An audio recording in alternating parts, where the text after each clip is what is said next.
মাঝে একটু আমি নিয়মের বাইরে গিয়ে রান্না করলাম। এই কথা কেন বলছি পুরো ভিডিওটা দেখলেই বুঝতে পারবে।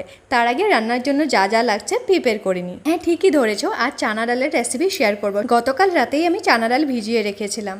এবার একটা বলে নুন, হলুদ, ব্ল্যাক পেপার, ধনিয়া পাউডার, জিরা পাউডার আর একটু জল দিয়ে পেস্ট বানিয়ে নেব।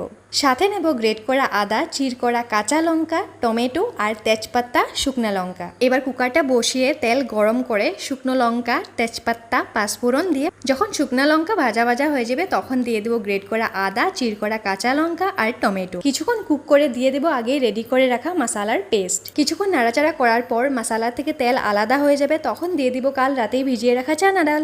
মশলা আর ডাল ভালোভাবে মিশিয়ে দিয়ে দেবো জল। টেস্টটা ইনহ্যান্স করার জন্য সামান্য একটু চিনি দিয়ে দেবো আর 7টা হুইসেল চালিয়ে নেব। এবার বুঝতে পারলে তো রান্নাটা নিয়মের বাইরে গিয়ে করলাম, মানে উল্টোভাবে করলাম। আগে ফোড়ন দিয়ে পরে ডালটা সেদ্ধ করলাম। Please like and follow for more.